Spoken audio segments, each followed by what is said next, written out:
ॐ भद्रं कर्णेभिः शृणुयामदेवाः भद्रं पश्येम अक्षभिः यजत्राः स्थिरैरङ्गैर्तुष्टुवांसस्तनूभिः व्यशेम देवहितं यदायुः स्वस्ति नः इन्द्रो वृद्रश्रवाः स्वस्ति नः पूषा विश्ववेदाः स्वस्ति नः तार्क्ष्यो अरिष्टनेमिः स्वस्ति नो बृहस्पतिर्ददातु ॐ शान्तिः शान्तिः शान्तिः यो अन्तः प्रविश्य मम वाच इमां प्रसुप्तां सञ्जीवयति अखिलशक्तिधरस्वदाम्ना अन्यांष्टहस्तचरणश्रवणत्वगादीन् प्राणान्नमो भगवते पुरुषाय तुभ्यं लसतु श्रीमदानन्दतीर्थेन्दुर्नो हृदम्बरे यद्वचश्चन्द्रिका स्वान्तसन्तापं विनिकृन्तति पदवाक्यप्रमाणज्ञान् प्रणम्य शिरसा गुरून् व्याकरिष्ये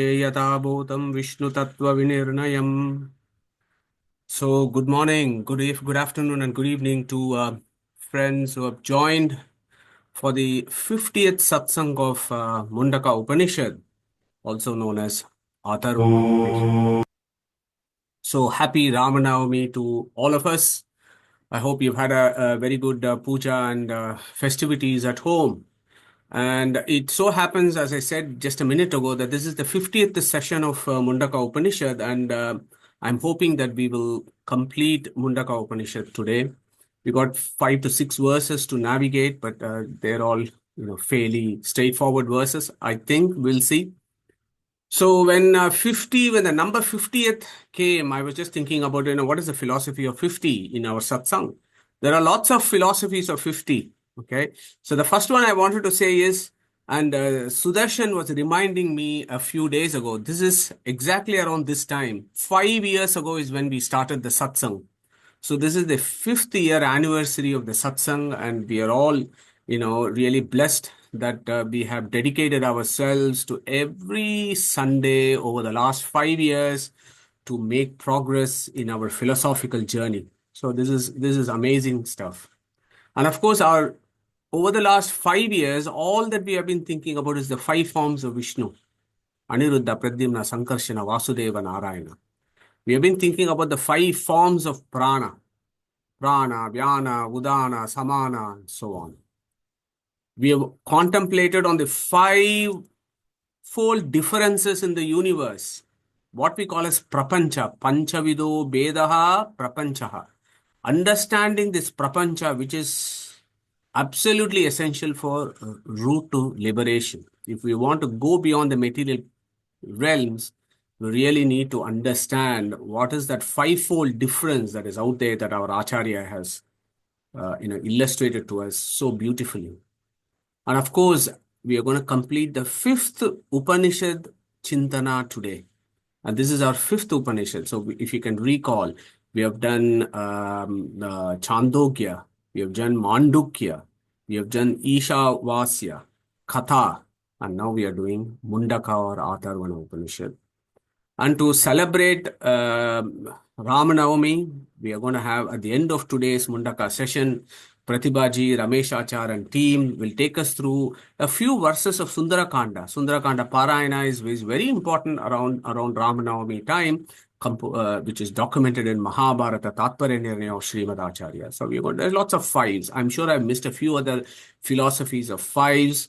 And of course, what is the zero, the so-called zero here? This is not Shunya as some folks think. Shunya is the name of Vishnu because Sham Nunam Nasti. He is full of infinite bliss. There is no deficiency of bliss in him. Of course, this circle denotes 360 degrees. That is complete. There is no 361 degrees. There is only 360 degrees in mathematics, which means it's complete, it's full, it's Purna. Purnamadaha, Purnamidam, Purnat, Purnamudachyate, Purnasya Purnamadaya, Purnameva Avashishyate. So that is what we have been doing, celebrating this Purna over the last 5 years. So before we move to the Upanishad, let's think about all the rishis, Angira, Satyavaha, Angirasa, Shuanaka, and all the acharyas who have given this most amazing Upanishad that we have been thinking about over the last 1.5 years. The Devata is Aksharanamaka Paramatma. Chandas, of course, is Anuštubh and others. We have done the first 6 verses so far, and we have the next 5 or so verses to tackle. So, what were we doing a couple of weeks ago? Na ayam atma pravachanena labhyaha na medaya na bahuna shrutena yam eva esha vrunute tena labhyaha tasya esha atma vivrunute tanun swam. So, in that verse, we understood that mere oratory, memory, and scholarship will not take us anywhere unless this is mixed with bhakti. The devotion is absolutely essential. When we are doing satsang, when we are doing pravachana, when we are doing swadhyaya, and so on, every time we bring in that devotion, that bhakti. Without bhakti, there is no scope. Okay? Why? Because that bhakti eventually will move the Paramatma, and then he will say, okay, this guy is doing the right thing. Let me grace him now. Let me give him my darshana. So that oratory with bhakti, memorizing all the Vedas and the scriptures with bhakti, and giving pravachanas and understanding the knowledge of Vedas again with bhakti is the only route to salvation through divine grace. Na ayamatma balahinena labhyaha na cha pramadat tapasa vapi alingat etair upayair yatate yastu vidvam tasya esha atma vishate brahmadama. So, to practice this, to gain the grace, the devotion requires a lot of strength. The ones that are weak, balahina are the ones that are weak. The ones that are weak do not attain Paramatma. You need strength. Strength for what? Strength to shed one's ego. Dasoham tava dasoham, as Jagannatha Dasa said. Yeah, I am not Brahman. I am the servant of the servant of the servant of Brahman. Dasoham tava dasoham. To reach that stage, one has to shed one's ego. And that shedding one's ego requires a lot of strength. And we all know this from our own personal experience. And of course, we need a lot of strength and determination to be constantly engaged in Shravana, Manana, and Dhyana, which is primary requisite, mixed with Bhakti, which then leads to Aparoksha Jnana. So that also becomes important. Devotion, devotional service with no ego is a primary requisite which our rishis had. Samprapya yenam rishayo jnanatriptaha kritatmano vitaragaha prashantaha te sarvagam sarvataha prapya dhiraha muktatmanaha sarvameva apiyanti. So those rishis who are contented in knowledge, who are satisfied in contemplation of Paramatma. So these rishis, they give up their pride and vitaragaha, prashantaha. What happens to them? They sarvagam sarvataha prapya dhiraha muktatmanaha sarvameva apiyanti. So these guys, these brave, knowledgeable ones, muktatmanaha sarvameva apiyanti, they enter that Paramatma. So, oratory, memory, and scholarship with devotion, strength in Shravana, Manana, and Dhyana with bhakti and no ego, constantly contemplating on Paramatma and satisfied with Paramatma. And there is nothing else to be attained beyond being in that contemplation. These guys reach Paramatma, who is celebrated in these verses as Sarvaha. And we know Sarva is a name of Vishnu. Such Mukta Atmanaha Sarvameva Apiyanti. They enter that Paramatma. So what does that mean? So if you can recall, last time we also looked at Chandogya Upanishad chapter 6, and we have done that example, third example, that discussion between Uddalaka and Shvetaketu, where he said, Samudrat Samudrameva Apiyanti. So there is a whole lot of philosophy that needs to be discussed here. So apiyanti means enter into. So in Vishnu Tattva Nirnaya, Srimad Acharya takes up these verses and gives a great wholesome discussion of what the philosophy is. Okay. Nahi gruhad agatasya gruhe pravishtasya cha tad aikyam. Okay. A person who comes out of the house and enters the house again will not become identical with it. Basic. Rivers come out of the sea and enter back into the sea through the clouds. The sea remains the same. The difference is stated. Rivers come out of the sea and enter back into the sea through the clouds. The sea remains the sea. The river will not become the sea. Okay? These are all basic physics. Why does it not become the sea? Nahi binnanam nadi jala paramanunam samudra anubhir aikyam yujyate. Acharya is talking about physics here. Atoms. This is in the 13th century. Srimad Acharya is talking about atoms. Okay. The river atoms will not become identical with the sea atoms. Basic physics. If we think that the river atoms will become identical with the sea atoms, in that case, a few persons enter into a congregation of people will have to be treated as becoming identical with them. This is against experience without any support of reason. Tatasati mahajana samitau pravishtanam dvitranam tadaikyam syat nacha tadyuchyate Veda anubhavat. These are all profound statements of Srimad Acharya to tell us Sarvameva apiyanti means you enter, you don't become one. Okay. Vedanta Vijnana Sunishchitartaha Sanyasa Yogad Yatayaha Suddha Sattvaha Te Brahmalokeshu Parantakale Paramrutaha Parimuchanti Sarve. So this is what we left last time. So these guys, they were entered. They are entering into Paramatma. So our Angirasa is teaching Shuanaka. How does that process happen? When do they enter into Paramatma? Some people think that now itself they'll go and enter into Paramatma. No, there is a process that is described in the Vedas. What is that process? Te Brahmalokeshu Parantakale Paramrutaha Parimuchayanti Sarve. So these guys who have, don't have any karmic imprints, they've had their karmas, the karmic imprints have been shed because of their aparoksha jnana. So those aparoksha jnanins, once they've completed their prarabdha karma, what happens to them? They go through the path of the Devayana, which we have discussed and which we'll again discuss in a few minutes. They take that route. They go to Satyaloka. They hang out with Chaturmukha Brahma until he completes his 100 years. Parantakale means Mahapralaya. When Chaturmukha Brahma's 100 years is over, then all of them, including Chaturmukha Brahma, they go into the womb of Brahman. And then there is a long pause. Then there is another creation that happens. At that time, the three types of jivas take three different routes. We all, along with Chaturmukha Brahma, we have a dip in Viraja Nadi and we go to Moksha. Duryodhana and his friends and 99 brothers will have a dip in Vaitarni and they will go to Andhatamas. And there are many of those samsarins, Nitya samsarins, who enter back into samsara. Okay.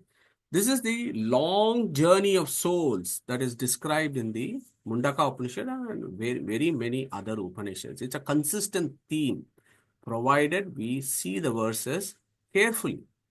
So mind you here, there is a small little twist here. We are talking about jivas like you and me. So we are the mundane of the jivas. Okay. And our solution, assuming we are, manishyottamas, that we are highest among jivas, then we might do this route. What about the Tattva Abhimani Devatas? Okay, so there are all these Tattva Abhimani Devatas, right? Starting from, Rudra and so on. Even what happens to them? They have their portfolios in Brahmanda, which we have done a lot of discussions about creation and how these various Tattva Abhimani Devatas come during creation. They look after the various components of the universe. And in the Pindanda, that is our sadhana sharira, they are also doing various other interests. They're looking after our sadhana shariras, various components of this body. So when this jiva sheds the linga sharira and then goes to liberation, the question there is, what happens to those tattva abhimani devatas in Pindanda? And what happens to the Tattvabhimani Amshi, the Tattvabhimani devatas that are looking after the Brahmanda, what happens to them when this new sarga happens? What happens to them? So these are all the questions that is discussed in the Brahma Sutra. So for our benefit, I've kind of summarized this. You got the Tamo Yogyas, full of tamas, then the Nitya Samsarins, then the Aparoksha Jnanins who have not, as I said, shed their Linga Sharira, and they are in Satyaloka, and then they are going to go, then they are going to go to Moksha. Then you have all these Tattva Abhimani Devatas.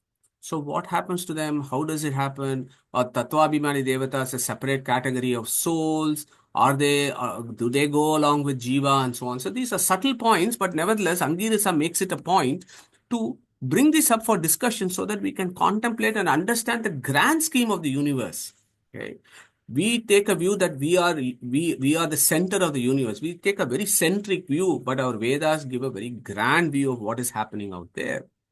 So this is discussed in great detail in Utkranti Pada and Marga Pada of the fourth Adhyaya of Brahma Sutra. So anybody who is interested to understand what is the journey of souls, please go to those chapters in Brahma Sutra. There is a detailed discussions with various evidences from the Upanishads.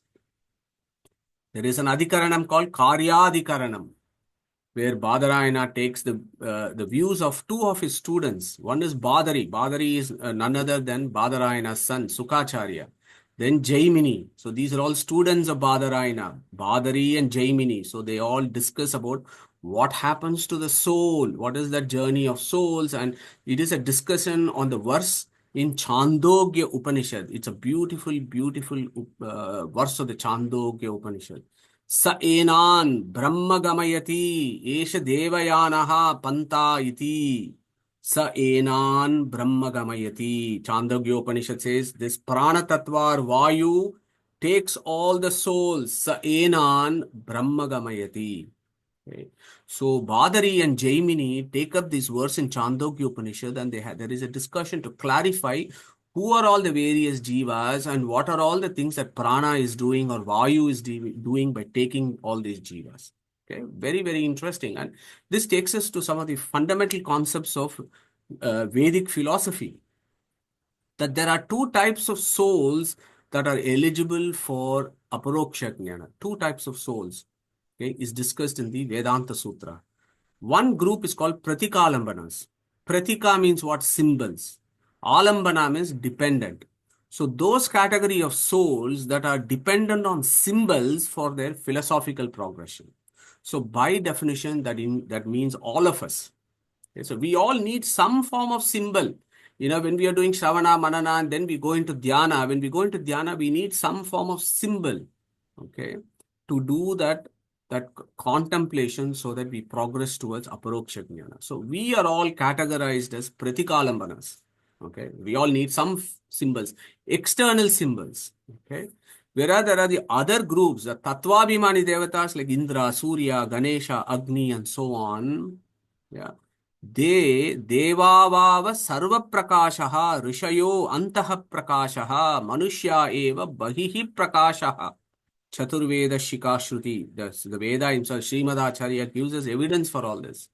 Deva Vava Sarva Prakashaha. These Abhimani Devatas can actually contemplate on the all-pervasive nature of Brahman. Okay. Rishis can contemplate inside them. Manushyas contemplate externally. Okay. But the highest rishis and tattvabhimani devatas falls under the category of what is called apratikalambanas. And this is interesting from Indra downwards, because these guys change with every manvantara. So that's why it's important to know about those manvantaras and Brahma's day, night, how many manvantaras, how many sadhyas, how many mahayugas, and so on. So once we get that, we can then understand why these guys have a root. Because at the end of one manvantara, for example, this whole batch changes. One manvantara, then there is a sadhya. So there is a mini dissolution. At that point, what happens is all these Indra, Surya, etc., these guys go to this Amukta Sthana in Vishnu Loka, which is a part in the material plane. Okay? That is again discussed in the Vedas in detail about what happens to the Tattvabhimani Devatas. So there are two guys here. So it's a little complicated, but this is just interesting piece of information as to what happens to Tattva Abhimani Devatas, just to say that they are an entirely different category of souls. Yeah, and then there are the folks like you and me who will take this Devayana path, which is described in, of course, in Brahma Sutra is described, in Krishna and Gita takes up a lot, in Katha Upanishad, every Upanishad will talk about this. Archiradi, as it's called in Brahma Sutra. Okay. So remember Apratikalambanas and Pratikalambanas, and why Apratikalambanas are in a slightly different category. What is happening here? So in Brahmanda, what is happening in Brahmanda? The from Ahankara Tattva, Vaikarika, Tejasa, Tamasa, and then all the Indriyas, Manas, Karma Indriya, Jnana Indriyas, Tanmatras, Bhutas, all those things are coming out, right? Each Abhimani Devata, each Tattva Abhimani Devata has got a portfolio for each component of the universe, which is what the Vedic pantheon is all about. So all these guys are called Apratikalambanas from Indra and other categories, Indra and downwards. Here I have a small quiz, very quick quiz. What happens to Rudra, Vayu, Bharati at the end of this creation? Anybody wants to give us a brief idea? All that happens to from Indra downwards is they'll go to Amuktasthana and then go to Moksha. What happens to Rudra, Vayu and Bharati? Anybody wants to tell us what happens to them? Madhuji, I can tell. Go for it, Padmajaji. Rudra becomes Seshadevru. Vayu Bharati becomes Brahma Saraswati. Beautiful. Thank you very much, Padmajaji. 100% correct. So in the next creation, so these are all subtle points that you may want to think about. The Vayu belongs to the category of called Rujus. And Bharati, Saraswati, they are all categories of Rujinis, as it's called. So there are infinite Rujus and Rujinis that go through eternal creation. So the Vayu takes up Chaturmukha Brahma's portfolio. Now, the Latavya then becomes the Vayu in the next creation. So that's how this creation goes on. It's very interesting. Bharati then becomes Saraswati. So Padmajaji, thank you very much. So this Apratikalambanas happen for Indra downwards. Now, what happens to the Abhimani Devatas in the Pindanda? Do they join their original Swarupa, which is what? If you look at, let's take Surya. Surya is the Abhimani of the ice. Okay. But Surya has also got a portfolio, right, in Brahmanda. Okay. Let us take about, let's take Indra. Indra is the Abhimani of the hand. Indra has also got other portfolios. Okay. Agni is Abhimani of fire. He is the Abhimani of the speech. What happens to that aspect? The Amsha, Agni Amsha that is there in our Pindanda, what happens to them? Do they join the original Swarupa? Do they go along Jiva and look after them in Moksha? So these are all questions. So beautiful questions here that Angirasa is putting forward and answers to Shuanaka. So these are all again key philosophical concepts. Do liberated souls have a form or they are formless blobs? Some people want us to believe that they are formless blobs. They become zero, qualityless, some meaningless thing. They are formless blobs. Or do they actually have a form? Do they perform any activities in moksha or they are just inert blobs? Complete silence, nothing. Some people tell us that. Okay. But are they performing all activities in moksha? We are performing various activities here because there are various activities in moksha or what? What happens to their Swarupa Indriyas? Do the Jivas have Swarupa Indriyas? Forget about external Indriyas that we have through our material bodies. What about their Swarupa Indriyas? Do they have that or not? If we say they are experiencing bliss, how can you experience something without a sense organ? We don't see it in mundane life. How is that possible in moksha?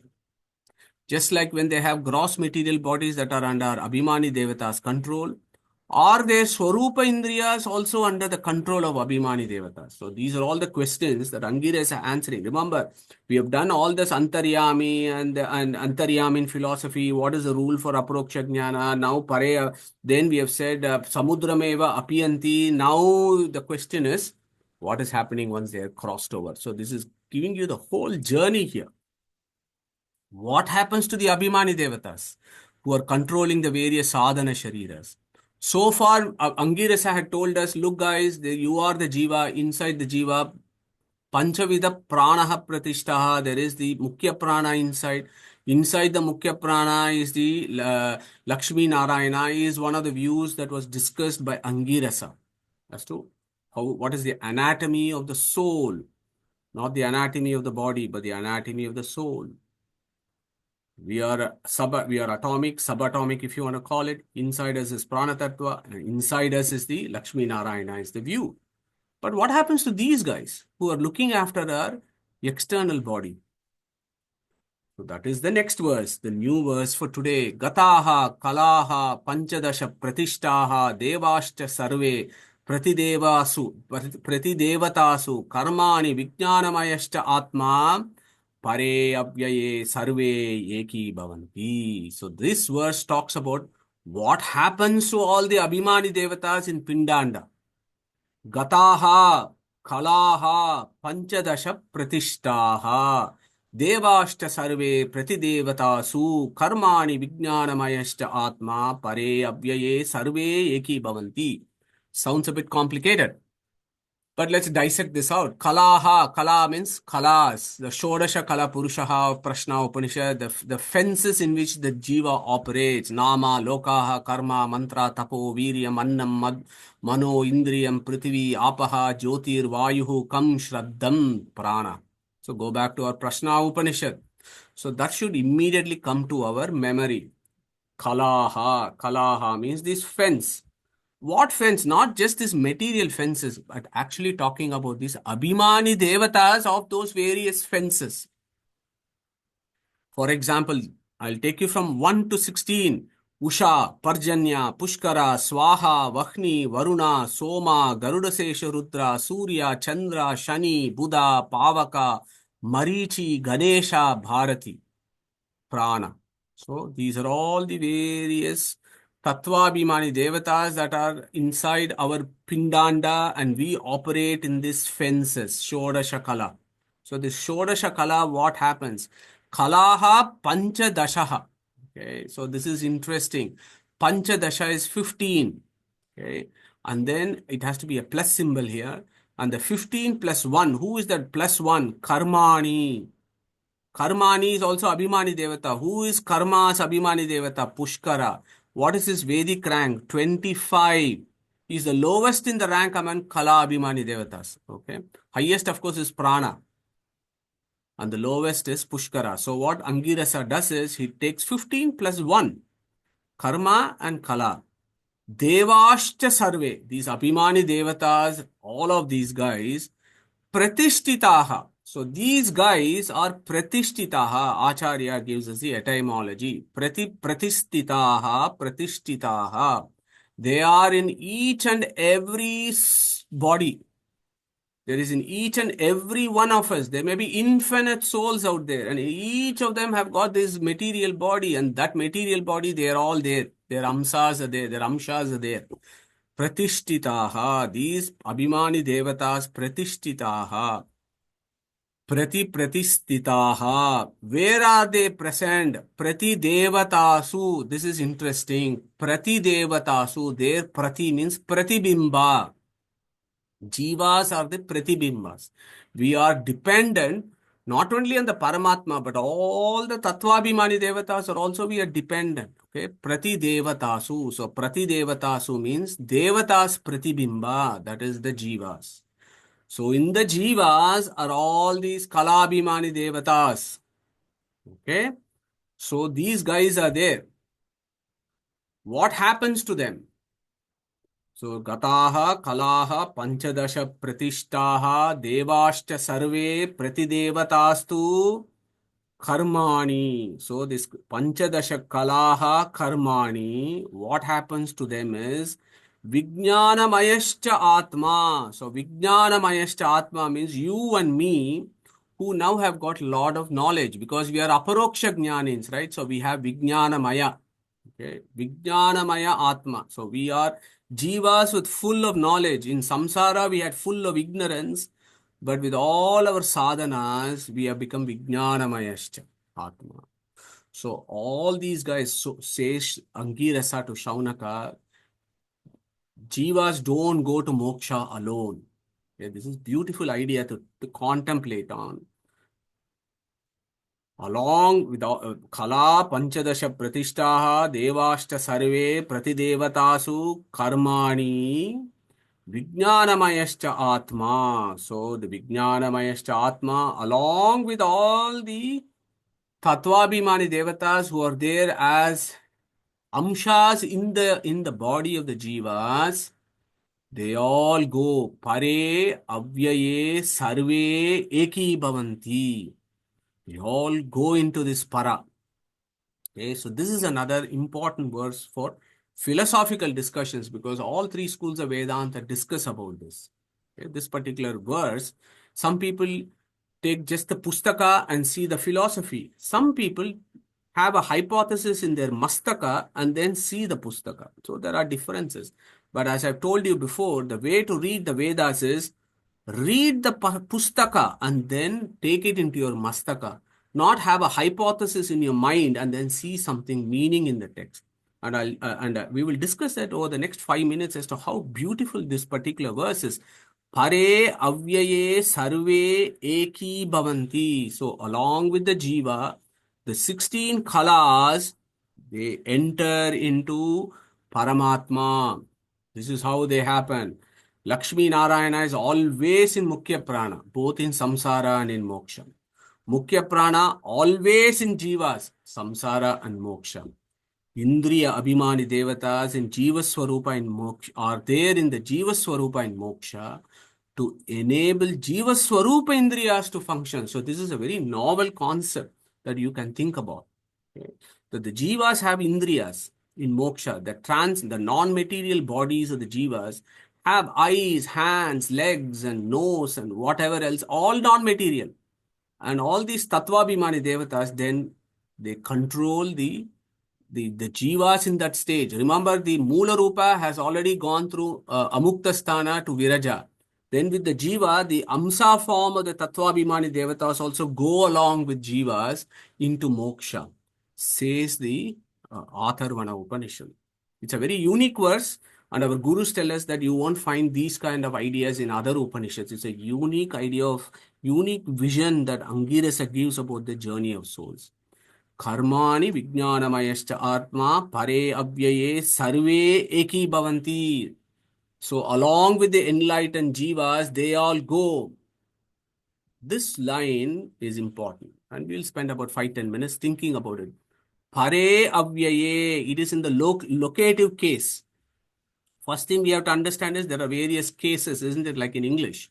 Sanskrit also got various cases. So Pare Avyaye means locative case. So locative use as in the imperishable Parabrahman, the enlightened Jiva along with all the Tattvabhimani Devatas goes in. Okay, so in, okay, locative case is important. Think about this. This is how our Acharya teaches us how to read the Upanishad rather than coming up with airy-fairy ideas. Pare avyaye sarve. Sarve means what? All of us, jivas and abhimani devatas. Eki bhavanti. So this is an interesting word here. Eki bhavanti. What is eki bhavanti? Okay. Acharya, of course, gives us in Paramashruti. Jivasya parama tu buddhi sarupyamevatu ekastanam nivasau. I'll come to that in a minute. Now, this line is important because philosophers debate on this. What is the meaning of this? Okay. Pare avyaye sarve eki bhavanti, not para eva bhavanti. Okay. So the language is important. This is where some of our monastic friends fall down, sadly. The line is not para eva bhavanti. The line is pare avyaye sarve eki bhavanti. Okay, so these are subtleties of the Vedic language. What does that mean? Para avyaye. Para means what? Paramatma, the para, the Purushottama. Uttamaha Purushastu Anyaha Paramatma iti Udahrutaha Yo Lokatrayam Avishya Bivarti Avyaya Ishwaraha. So immediately our Angirasa says Avyaya. This para is avyaya, pare avyaye. Avyaya means what? Imperishable, undecayable. There is no change, no internal change in that being. And he is the highest. So, pare avyaye, as I said, locative. I enter into the house means me and the house are different. I do not become the house. I keep coming back to this again and again because it's an important philosophical concept.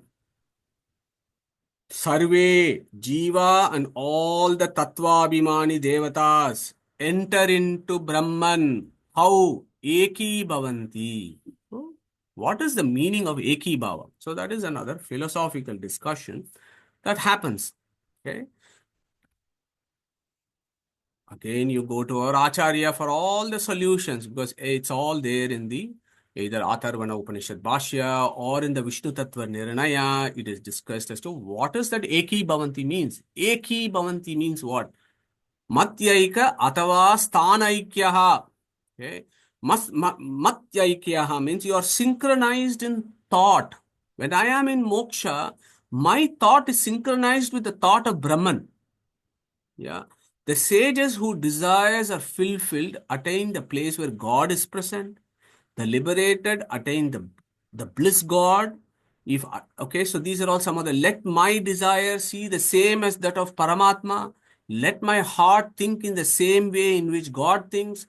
Let those things that are delighting to God be delighting to me. So these are all the ideas about Matya Aikyas in the sense that your thought process is synchronized. That is one Eki Bhavanti. The other Eki Bhavanti is Sthana Aikya. You are all in the same place. What is that same place in Moksha or Vaikunta? Okay. You are in the same place.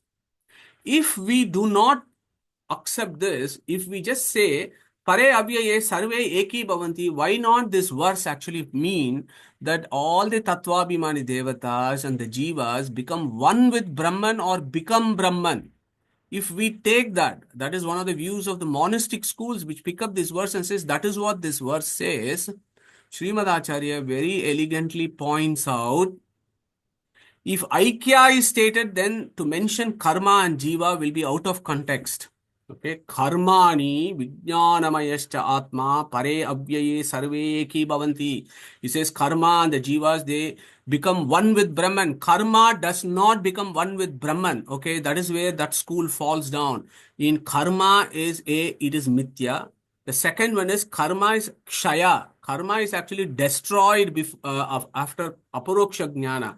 Karma does not become one with Brahman. Okay, so that is a very, very key point that Acharya has reminded us. Look at that word carefully, just the prakarana, just the previous word.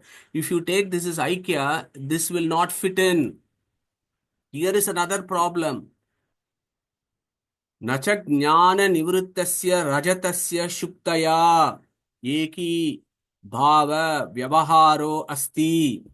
So if there is a sublation of silver on the conch shell, so the rajata that is sublated is not considered as becoming identical with the shukti. Okay, this is an important idea. Think about it. That is what the monastic philosophy is. When that silver is gone, all that remains is the conch shell. So then the question is that silver has not had aikya with the conch shell. Okay. These are all the ideas that we need to think about. And of course, Paramashruti itself gives the internal evidence there to say Jivasya Paramaikyam tu Buddhi Sarupyameva tu Ekasthana Nivaso. So Matyaika Sthana Aikya is the meaning is what the Shruti itself says. The very fact of the locative use in the imperishable Brahman indicates a distinction that you are entering into somebody. Otherwise, Angirasa or the Veda would have said, Para eva bhavanti. This is a beautiful, beautiful, beautiful argument. Okay? But it says, Pare avyaye in the locative, Sarve eki bhavanti, not Para eva bhavanti. Becomes problematic for monastic hypothesis. So immediately Angirasa says, Yata nadyaha syandamanaha samudre astam gachanti namarupa vihaya tata vidwan namarupa vimuktaha Paratparam Purusham Upeiti Divyam. Yata Nadyaha Syandamanaha Samudram Astam Gachanti. So remember, Angirasa is talking about when that next creation is happening and folks are rushing to their destination. And what is this Satvika soul's destination? They are all rushing into this infinite Brahman. Okay. How? Like how the rivers get into the ocean. And how is this Veda giving a metaphor for that? Yata nadyaha syandamanaha. Just as how the rushing river, the flowing river samudre astam gachanti. Astam becomes a very, very important word. Just as how the flowing rivers disappear into the sea. Asta, Suryastam. We say Suryastam all the time. Sunset is called Suryastam. Similarly, Samudre Astam Gachanti. Basic common sense. If the sun sets, that does not mean sun has disappeared. No, sun has only disappeared from our vision. But in the other end of the world, the sun has risen. Okay, the sun is always there. It goes away from our vision. Astam literally means that. Okay. Similarly, the jivas go into Brahman and disappear for us in samsara. They go to see and disappear. And what are all the things that they lose? Nama Rupa. So what does it say here? Yata nadyaha samudrat samudram astam gachanti nama rupe vihaya. Lose. Vihaya means you lose. And the etymology there needs to be read in two ways. Nama Rupa Vihaya, Nama Rupa Avihaya. That is how the splitting should happen there. Okay. Vihaya means they lose their material names. Okay. Like you and me, we have some names given by our parents. And if we go to moksha, we lose all their names. But Nama Rupa Avihaya. Every jiva says the Veda. Vedas are infinite, right? There are infinite names in the Vedas. They are all the names of Paramatma, but the jivas are also gets those names. Okay. Avihaya, in moksha, jivas also have a name and form. Okay. Nama Rupa Avihaya. They do not lose their names and forms. They have their non-material forms. They have their non-material names. Vedic Varanatmaka names. Eternal name and form in moksha. तथा विद्वान नाम रूपाद विमुक्तः परात् परम पुरुषम उपैति दिव्यम. Similarly, just as how the rivers flow into the sea and disappear, but still the river molecules are there and the sea molecules are there. Similarly, the aparoksha jnanin loses material names and forms and reaches Upaiti. These are all easy words, but some people want to think about their own hypothesis and try and confuse people. Upaiti means reaches Brahman, okay? Not becomes Brahman. Simple Vedic grammar. We cannot fall down on the simple words. Upaiti reaches whom? Parat Param Purusham. Yeah. Yasmat ksharam atitoham aksharaadapi cha uttamaha atosmin loke vede cha pratitaha purushottamaha. Parat param purusham is Purushottama.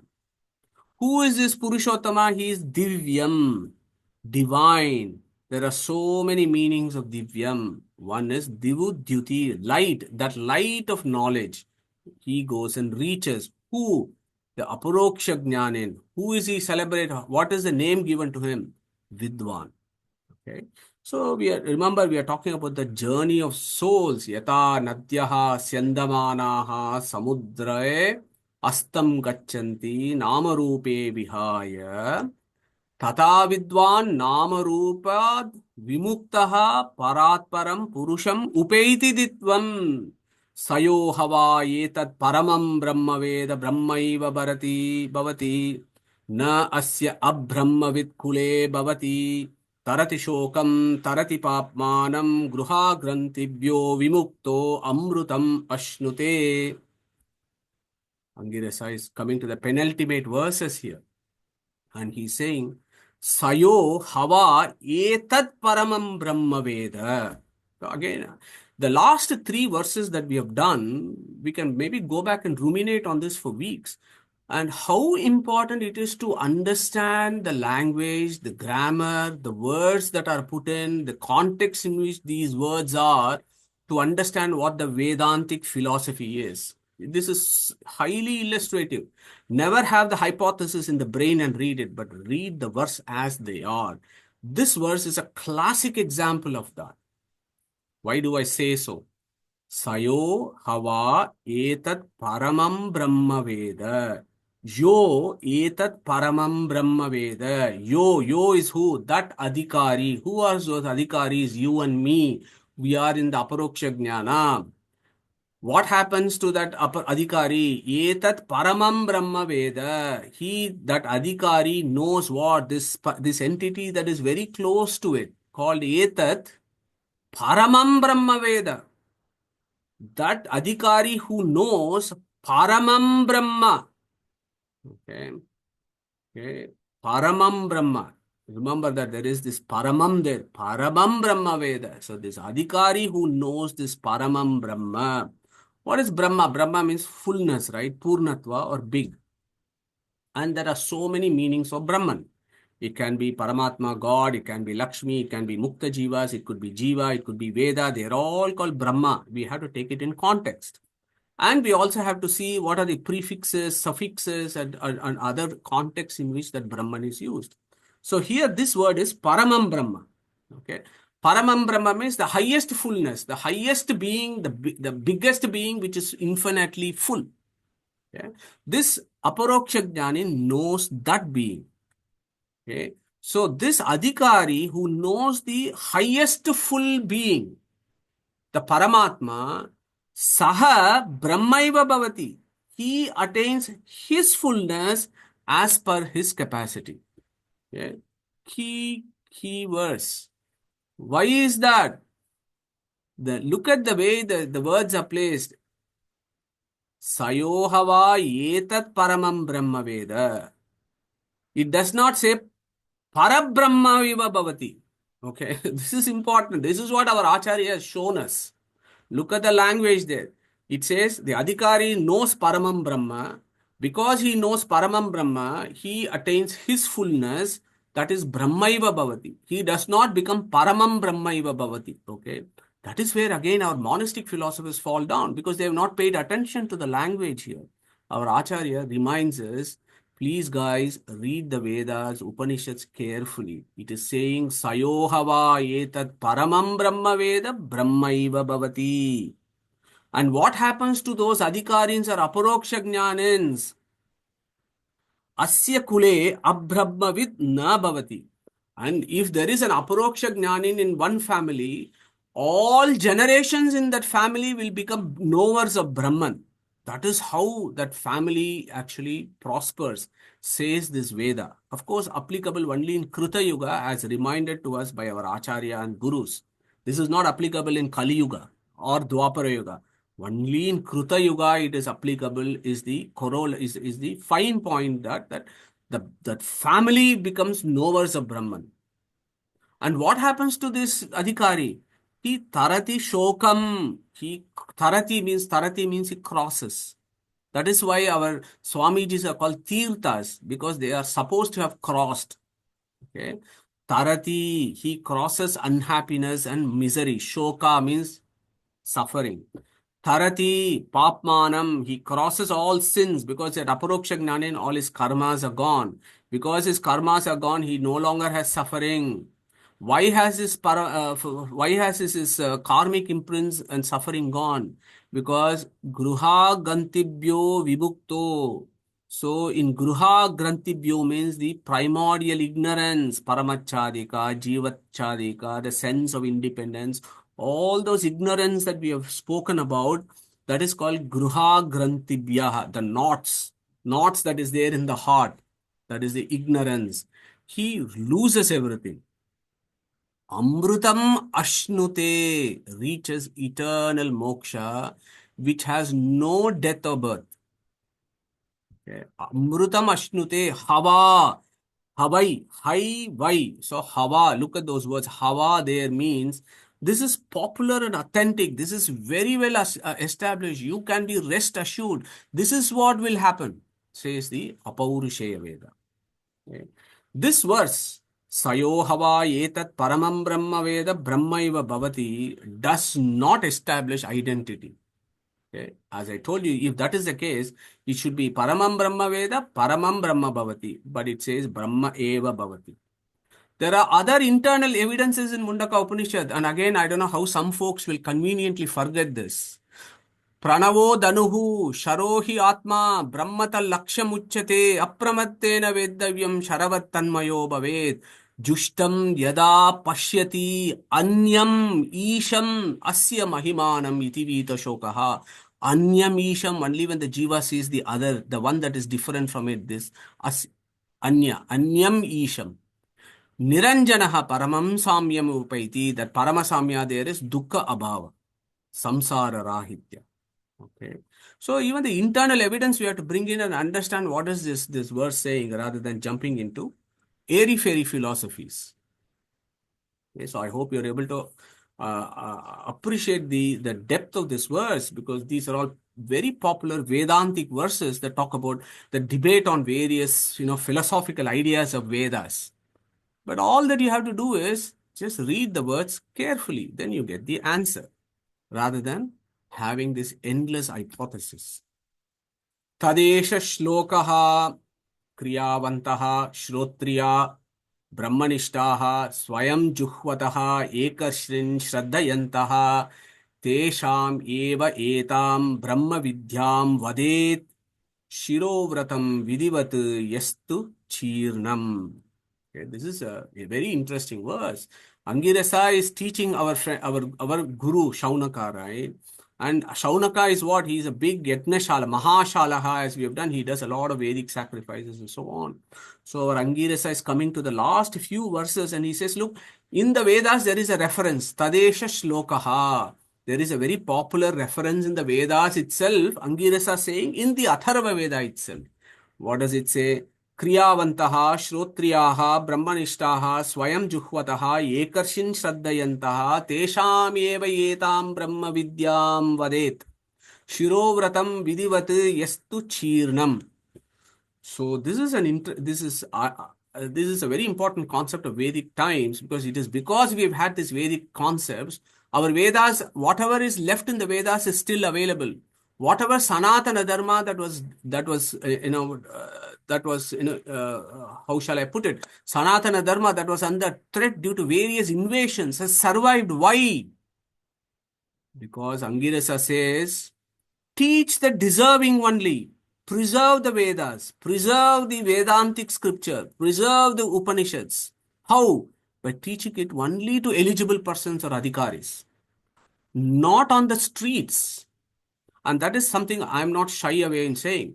One of the important things about Upanishad, Vedantic Darshana, Vedantic teaching is, it is a secret knowledge and it is a sacred knowledge. You don't go about selling Upanishad books on the streets. You don't do it. This is sacred and secret knowledge. The ones that have the aptitude and interest will eventually gravitate to a guru to learn the Upanishads, like how we have all been doing over years. And we have all, over 20, 30 years, we have all gravitated to gurus. Our gurus did not come to the street and said, hey, come on guys, I'm going to teach you Upanishad. No, the divine providence will make that happen. Teach the deservings only. Okay. Who are those adhikarins or the deserving students? Angirasa is telling Shuanaka. Why is he saying that? Angirasa is teaching Shuanaka. Shuanaka runs the Yagnashalas and Mahashalas, and he's got a big Gurukula where he teaches all these students. And he says, teach these guys. Who are these guys? Kriyavantaha. He is doing activities as per rules and regulations of Karma Yoga. And this is important. This verse also tells us that even in Moksha Sthiti, the Jivas are doing Kriyas. Before Aparoksha Jnana, post Aparoksha Jnana, and in Moksha. Remember 3-5. Nahi kashtit kshanamapi jatu tishtati akarmakrit. There is never a time in the journey of souls when the souls are without action. They are always doing action. except one school of philosophy which says that it is inert, that is their problem. But according to Gita 3:5, according to Mundaka Upanishad, Kriyavantaha, the jivas are always doing action. Shrotriyaha, doing Veda Adhyayana and have obtained the benefits of it in Aparoksha Jnana and in Moksha. Brahmanishtaha becomes important, devoted to Brahman, mind always in Brahman, seeing Brahman in the Vedas, Sarva Shabda Vachyatva, not only in during samsara, but also in moksha. Angirasa says all these mukta jivas are constantly reading the Vedas. They are still taking Brahma Sutra classes. Chaturbhuka Brahma is still teaching all these jivas and they are still worshipping. They are doing all the activities. Brahmanishtaha. This is interesting. Swayam juhvataha ekarshin. Okay. Juhvata means fire, right? The fire sacrifice. Doing Agnihotra on his own accord. Swayam juhvataha. So this Agnihotra, for those traditions that follow the Atharva Veda, that Agnihotra is called Ekarshi Agni. Okay. This is beautiful. Again, our gurus give us the etymology of this. Ekarshi. And in Bhashya, Acharya gives us Pradhana Rishin. Eka means Pradhana. Rishi means what? Rishi Jnane. So Pradhana Jnanan. So the one that has the Pradhana means most important or the highest. The one that has the highest knowledge. Who is that one who has the highest knowledge? Sarvajna. So that Agni that is celebrated in Atharva Veda is the Sarvajna Agni. We know Agni has various etymologies. Primarily Agni means Agni Narayana, who is Sarvajna. And the followers of Atharva Veda have a name of that Agni as Ekarshi. Okay. And of course, there are dominant rishis of Atharva Veda. Over generations, they have preserved these Vedas. Ekarshi Shraddhayantaha, those who worship prominent rishis who are well versed in the Brahma Vidya. Tesham eva etam Brahma Vidyam vadet. Those persons only shall read this Upanishad which leads to Brahman knowledge. It is not for sale on the streets. It is only for the ones that have the aptitude that will gravitate to a guru. Okay. And then Angirasa says another one. Shirovratam vidivat yastu chirnam. Chirna means shaved head. Okay. Shirovratam. Okay. This is important. Shirovrata. A vrata demonstrating to the guru a student's determination to study the Upanishad. And apparently in the Vedic times, if anybody wanted to study this Upanishad, the students have to shave their head. They have to have a cup with Agni in it, put it on the head and then go around. Okay. And they have to demonstrate that they can do that, tolerating all the pain of that exercise. And that shows their determination. So that is one Shirovratam. The other Shirovitam that is discussed is Mahavrata, Upanishad Vrata, Mahanamni Vrata, and Godana. These are the Shirovratam. What are those? Mahavrata, Aitareya Brahmanam, Upanishad Vrata, Aitareya Upanishad. The later part of the Aitareya Upanishad, there is something called Mahanamnim. They should have all studied that. Godana, after they have spent time in the Gurukula, then they shave their head and trim their beard and everything and then go into Grihastha. Godana means not giving cows. Godana means shaving the head and trimming the beard and so on.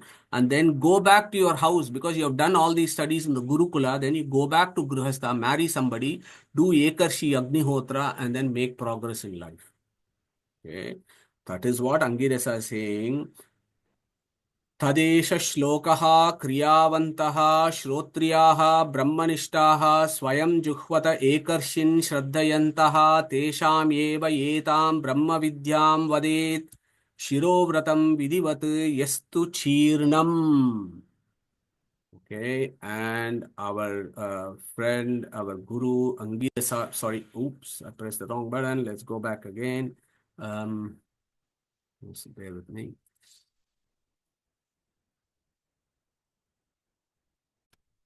So our Angirasa then gives, I have some IT issues. Sorry.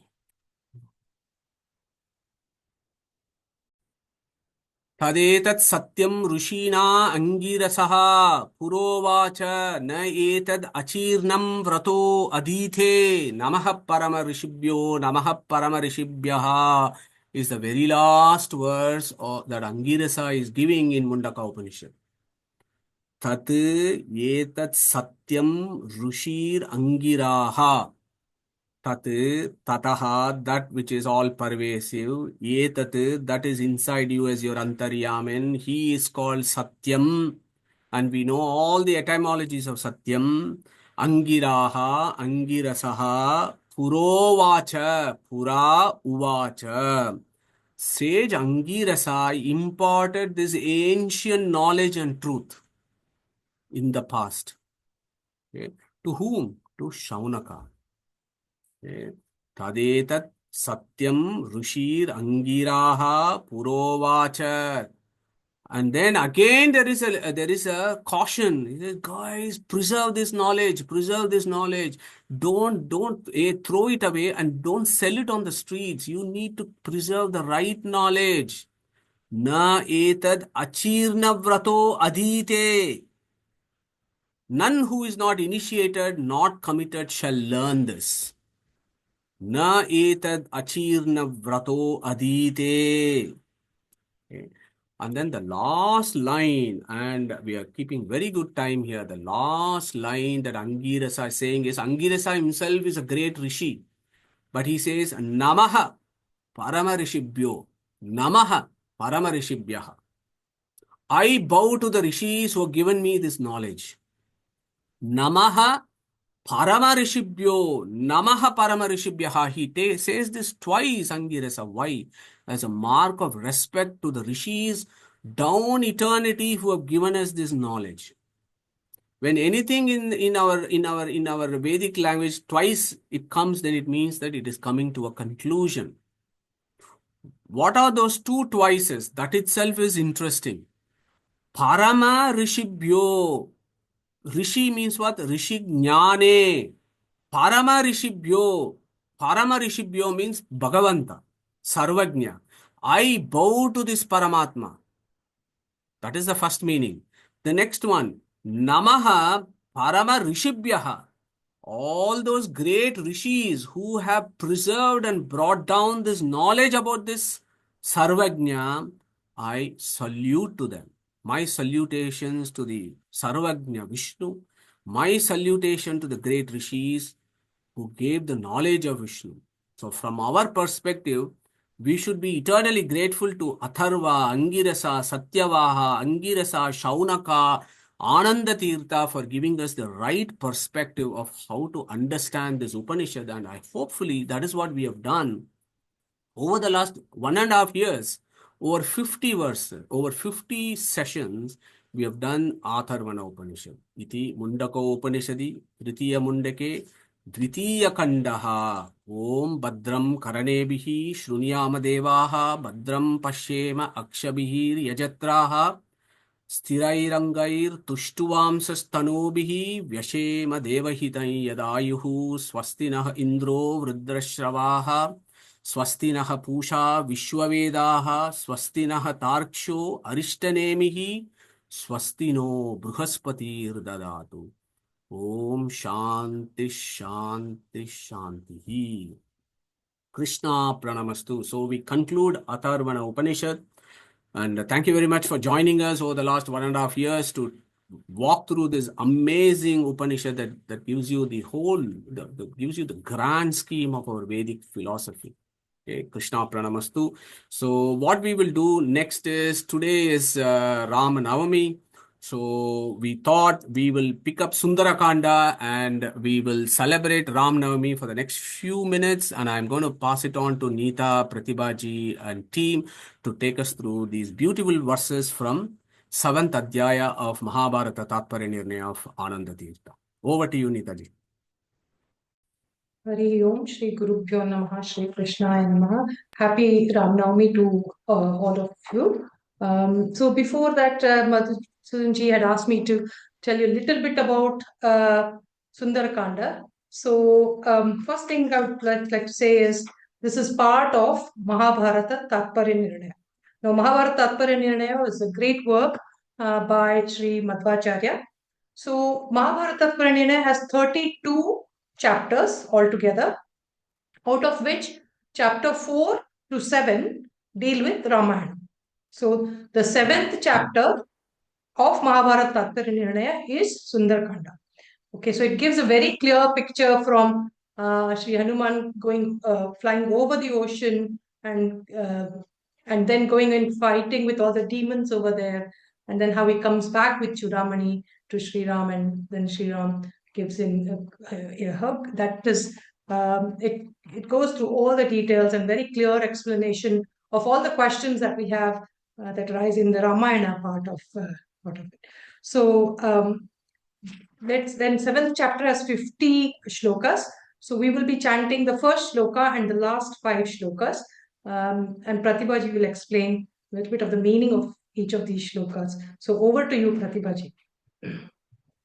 Shri Gurubhyo Namaha Sundarakanda Nirupanam Ramaya Shashvata Suvistruta Shadgunaya Sarveshwaraya Bhatirya Marnavaya Natvali Langa Shurnavamuttapata Nishpidyatam Girivaram Pavanasya Sonu.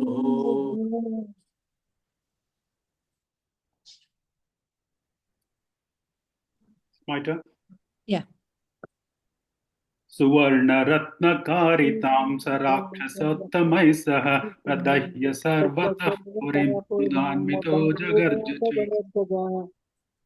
रावणं सपुत्रकं तृणोपमं विधाय च तयो प्रपश्यतोः पुरीं विधाय भस्म साध्ययौ.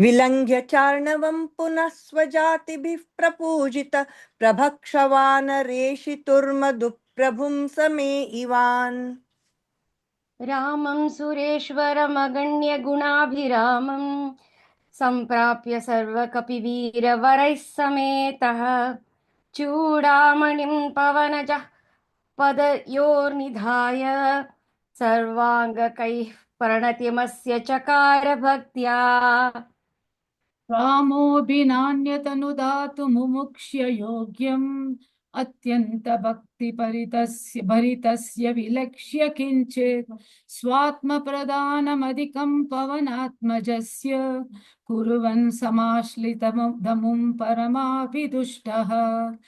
इति श्रीमदानन्दतीर्थ भगवत्पादाचार्य विरचिते श्रीमन्महाभारत तात्पर्य निर्णये 7मोऽध्यायः. श्रीकृष्णार्पणमस्तु. I will go with the translation of this 5 shlokas. So the first shloka talks about Sri Rama is possessed of the 6 attributes which are eternally uniform in him, and they are unconditioned by time and space. Sri Rama is like a vast ocean of strength and powers. Sri Rama is the supreme lord of all. For him, Sri Vayu is taken as avatar as Sri Hanuman, bowed, who was desirous of crossing the ocean. Sri Hanuman did so and flew up in the air after pressing hard with his feet that great Mahendra mountain. The 6 attributes are Aishwarya, Virya, Yasha, Shriya, Shriyaha, Jnanam and Vijnana. Therefore, only Paramatma is called Bhagavan. Then in that 6 attributes themselves is the qualities of Aishwarya, Bala and Virya are included. Then why in this first shloka the 3 things have been taken, that is Aishwarya, Bala and Virya? So the explanation he gives is this is because Sri Hanuman is entering the famous demon Ravana and his land. Specially for him, the prasada of Sarveshwara Sri Rama is available in the form of Aishwarya, Bala and Virya, so that Sri Hanuman can successfully complete his mission. To show that special grace of Sri Rama was available in those forms to him, this repetition is made. Then the 45th meaning is Sri Hanuman, having burnt the entire city adorned with its chief Ravana, he shouted aloud like a lion with joy. And Sri Hanuman treated Ravana and his son Indrajit worse than a mere straw.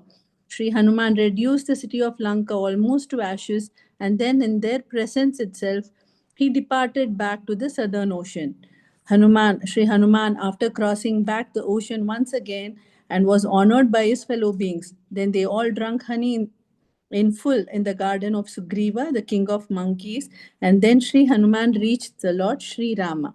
Having reached Sri Rama, who is the Lord of gods and who is resplendent with incalculable good attributes, and Sri Hanuman, who was accompanied by the best of the monkey heroes, placed with all humility the Chudamani, the crest jewel of Sita, at his lotus feet.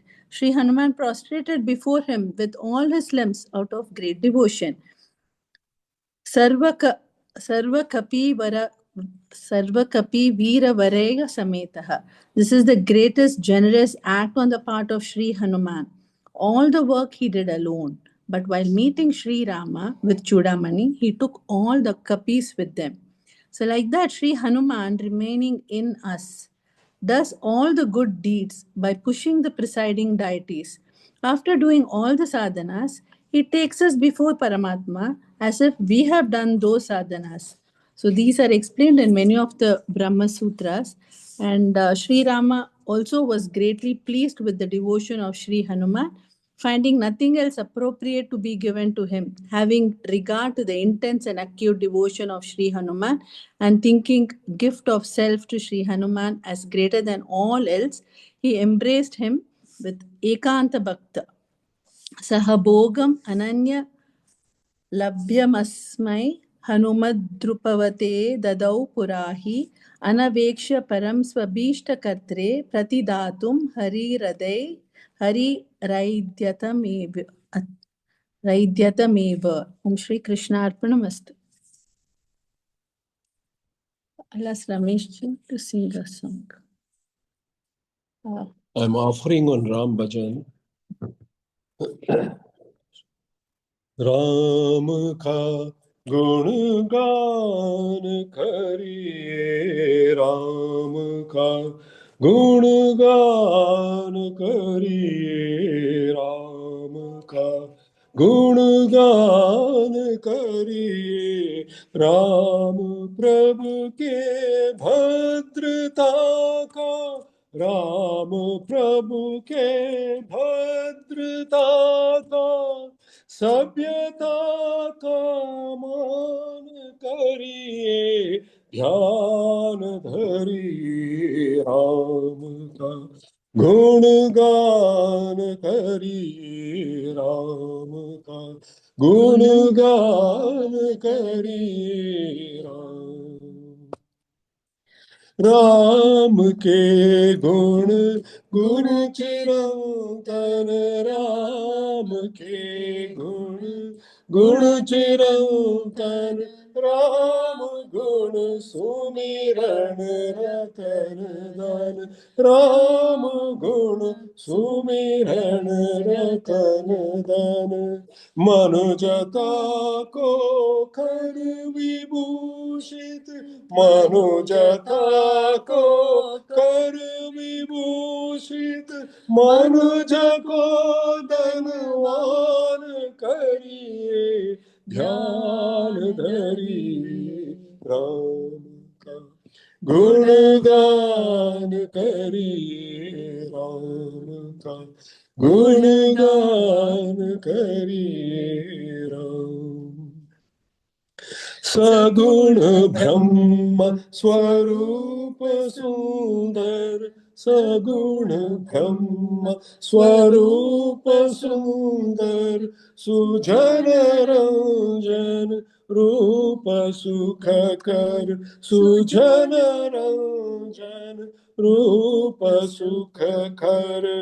Ram आत्मा, राम आत्मा, राम आत्मा, राम आत्मा, राम का सन्मान करिए, ध्यान धरिए। राम का गुणगान करिए, राम का गुणगान करिए राम प्रभु के भद्रता था सभ्यता था मान करिए ध्यान धरिए राम का गुणगान करिए राम का गुणगान करिए Ram.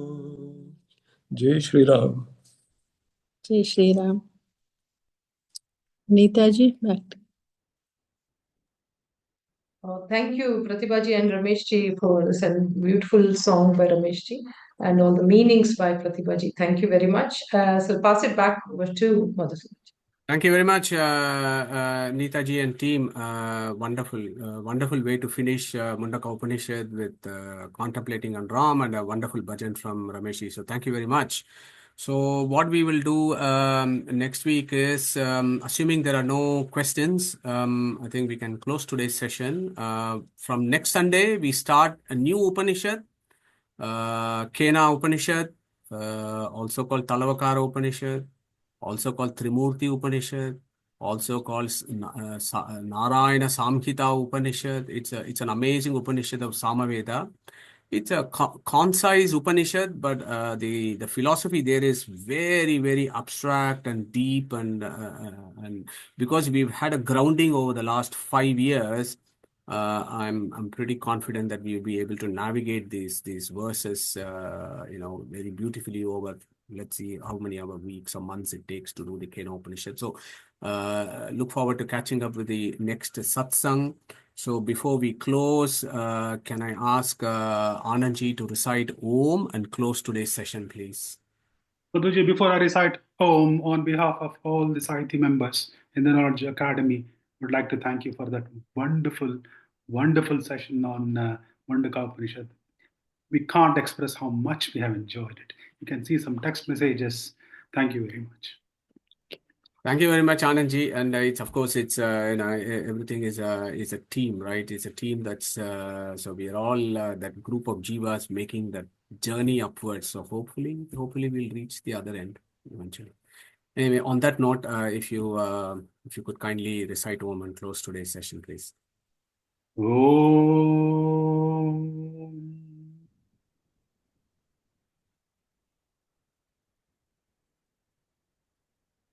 Hare Krishna, everyone. Take care and see you next Sunday. Hare Krishna. Hare Krishna. Hare Hare Krishna. Krishna.